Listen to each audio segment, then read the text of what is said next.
Ndagusuhuje nshuti muvandimwe, wifurije igitondo cyiza.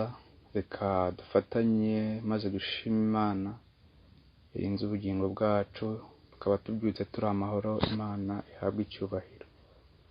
Dukomeje kwigana igitabo cy'inama ku mirire n'ibyo kurya. Uyu munsi turi ku gice cya 14 kitubwira ngo guteka ibyo kurya bifitiye umubiri akamaro. Tugiye kureba ingingo ikomeye cyane iri kuri paje 258, ku kagingo ka 369 turageza ku ka 371. Ingingo ivuga ngo umutetsi agomba kubahwa. Umutetsi agomba kubahwa.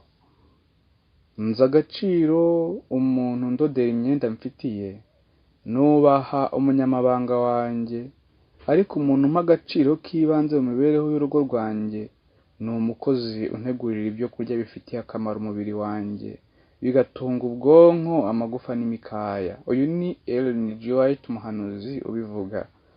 Abantu bamwe bigira kuba abadozi b'imyenda, abandikisha imashini, abasoma bakanasobanura inyandiko, ababitsi b'inyandiko cyangwa abigisha.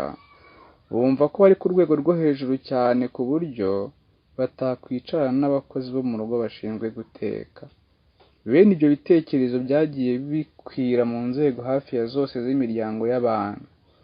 Bituma abantu bibwira ko imirimo y'umutetsi imushyira ku rwego rwo hasi, kandi ko atagomba gutekereza ko ahwanye cyangwa yakwicarana n'abagize umuryango.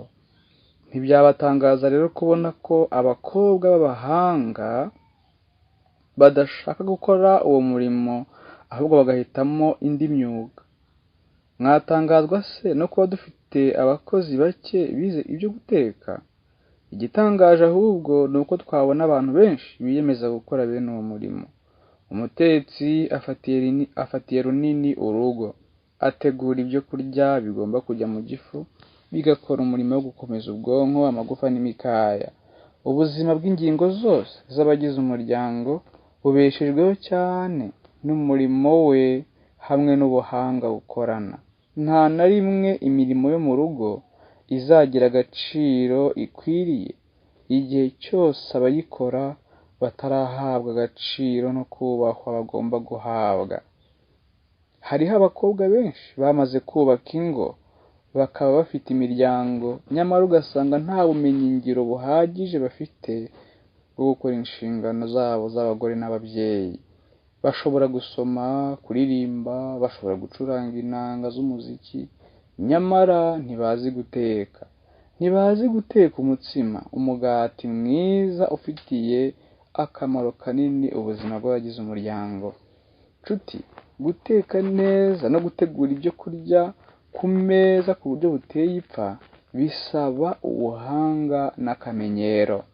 Umuntu utegura ibyo kurya bigomba kujya mu gifu bigahindurwamo amaraso atunga imibiri yacu, afite umwanya w'ingenzi cyane kandi wo mu rwego rwo hejuru.